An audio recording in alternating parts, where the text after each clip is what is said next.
और हर एक चीज मुंह तोड़ जवाब देने वास्ते तैयार रहा। खुले आम खुली छाती लड़न रो जोर रखा जे कह भी वह हिम्मत वो ये मंच के माध्यम में चैलेंज करा और डिबेट करे और बताए कि ये क्षेत्र वास्ते थे की सोच रहे हो ते बताओ कि ये क्षेत्र वास्ते था की करियो है। वो खुले आम डिबेट करने वास्ते तैयार हाँ, वो अमीना बात करने वास्ते तैयार हाँ। अगर है ये गुड़े तर्क तो मैं को चैलेंज स्वीकार करे जगह थे बताया और रविंद्र हमेशा तैयार रहे से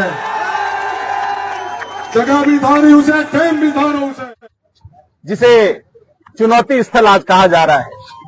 पचपदरा के निर्दलीय विधायक रविंद्र सिंह भाटी ने बायतू के विधायक और पूर्व मंत्री व पूर्व सांसद हरीश चौधरी को चुनौती दी कि वो आए और मुद्दों पर उनसे डिबेट करें। कल हरीश चौधरी ने वो चुनौती स्वीकार की और टाइम तय किया कि वो 7 बजे तक रविंद्र सिंह भाटी का इंतजार करेंगे।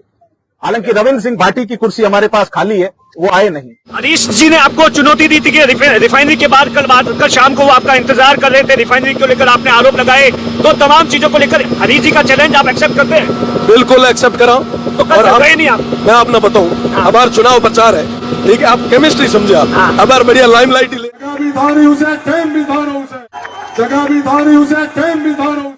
तो सुना आपने, नीति और नीयत की बात करने वाले एक 26 साल का नौजवान अपने राजनीतिक जीवन की शुरुआत में किस प्रकार भीड़ देखते ही चुनौती देने लगता है।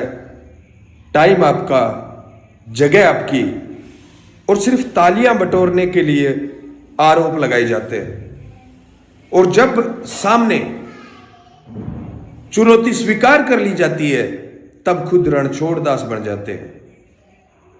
कम से कम रविंद्र सिंह भाटी से यह उम्मीद तो नहीं थी, उनके प्रशंसकों को भी यह उम्मीद नहीं थी कि इस प्रकार से रविंद्र सिंह भाटी रणछोड़ दास बनेंगे। आप अगर सैकड़ों हजारों की संख्या के अंदर तालियों के लिए चुनौती दे देते हैं और बाद में यह कहते हैं साहब चुनाव चल रहे हैं, तो चुनाव के अंदर ही तो आप चुनौती दे रहे थे ना। आप फिर चुनौती भी चुनाव के बाद में देते। आप कहते भी एक बार चुनाव चल रहे हैं, चुनाव के बाद में आइए बात करेंगे क्या। तब तो भीड़ में तो आप कहते हो कि किसी में हिम्मत है, टाइम बता दे, जगह बता दे, मैं तैयार हूं। वहां से निकले, तथ्य आपने देखे, सब झूठ था, तो चुनौती स्वीकार करते कैसे? आप किन मुद्दों पर बात करते? देखो, रविंद्र सिंह भाटी नौजवान है और राजनीति के अंदर नौजवानों को एक न एक दिन आगे आना पड़ेगा। लेकिन जब आप नीति और नीयत की बात करते हो ना, तब कम से कम आपको एक लकीर खींचनी पड़ेगी कि भाई हम परंपरागत राजनीति से हटकर शुद्ध और साफ राजनीति करेंगे। एक तरफ आप कहते हो कि मैं राजनीति छोड़ने के लिए तैयार हूं, मेरे पर लगे आरोप साबित हो जाएं तो। आपके ऊपर आरोप लगे हुए हैं, आपको पता है आरोपों की राजनीति है, कौन साबित करेगा। लेकिन एक बात तो तय है ना, जिस आदमी से, जिस प्रोफेसर से आप मिले थे, वो भारत के लिए सेपरेटिस्ट है, वो भारत से अलग कश्मीर की मांग कर रहा है, वो भारत के लिए फ्री कश्मीर की मांग कर रहा है। आप उससे मिलके आ जाते हो, फेसबुक पे बाकायदा पोस्ट लगा देते हो, और आज आप कह रहे हो आरोप साबित करो। तो आरोप साबित आपका कहने का मतलब कोई कोर्ट के अंदर जाए, केस करे, उसके बाद में सुनवाई चले, उसके बाद में साल, 2 साल, 4 साल बाद में जब डिसीजन आए, उसके बाद में आप राजनीति छोड़ दोगे। यार 2 दिन पहले आपने चुनौती दी, वो चुनौती जब आगे वाले ने स्वीकार कर ली तब आप मुकर गए, बोले एक बार तो चुनाव चल रहा है, बाद में आप फिर मुकर जाओगे, नहीं मैंने राजनीति छोड़ने की बात नहीं की थी।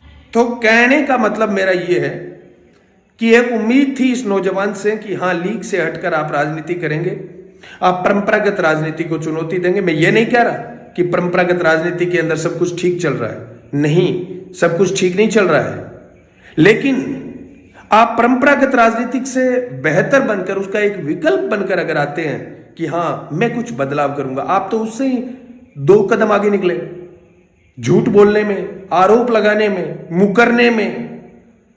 तो भाई जनता का सहयोग किसी आदमी पर इतना तो नहीं हो सकता कि आप रातों रात हेलीकॉप्टर से सवारी करने लग जाएं। हम जानते हैं जनता का सहयोग कितना मिलता है, कैसे मिलता है। जनता का सहयोग भी आपको मिल रहा है, जनता का सहयोग कैलाश जी को भी मिल रहा है, जनता का सहयोग उमेदाराम बेनीवाल को भी मिल रहा है। लेकिन उमेदाराम बेनीवाल जिला परिषद का चुनाव लड़के उसके बाद में साबित किया, फिर विधानसभा का 2 बार चुनाव लड़े हैं वो। बायतू के अंदर विधायक जनता ने उन्हें बनाया नहीं था, इसके बावजूद उन्होंने सैकड़ों स्कूलों के अंदर डिजिटल एजुकेशन स्टार्ट करवाई अपने दम पर। वो बात होती है, कथनी और करनी में अंतर नहीं होता। आप यहां पर कहते कुछ, बाद में 2 घंटे बाद मुकर जाते हैं। तो भाई ये तो सैर सपाटे की राजनीति हो गई, ये तो एक प्रकार से बॉलीवुड की राजनीति हो गई, डायलॉगबाजी की राजनीति हो गई। आप खली और खलबली की बात करते हैं, लेकिन आप खुद जो मुकरने की एक प्रकार से सियासत स्टार्ट कर रहे हो, यू टर्न की सियासत स्टार्ट कर रहे हो, ये भी तो ठीक नहीं है रविंद्र भाई। अगर आप खुले मन से चुनौती देते हैं तो चुनौती को स्वीकार करने की हिम्मत होनी चाहिए आप में, तब तो चुनौती दिया करो। वरना इस प्रकार से ना तो अपने समर्थकों को बेचारों को मजाक उड़ाया करो, जिनको गली मोहल्ले में सब लोग पूछ रहे हैं क्या हुआ आपके रविंद्र सिंह भाटी का, बड़ा छाती चौड़ी करके ये कह रहा था टाइम भी आपका होगा, जगह भी आपकी होगी। तो आओ ना, करो ना बहस, यहां पर आपकी मोए मोए हो गई। वीडियो अच्छा लगे तो 5 से 7 दोस्तों को शेयर करें, और विशेषकर कथनी और करनी में जिस आदमी के अंतर राजनीति की शुरुआत में ही हो, वो बाद में यू टर्न की राजनीति के सारे रिकॉर्ड ध्वस्त कर देगा, ये मैं दावे के साथ कह सकता हूं। धन्यवाद। जय किसान।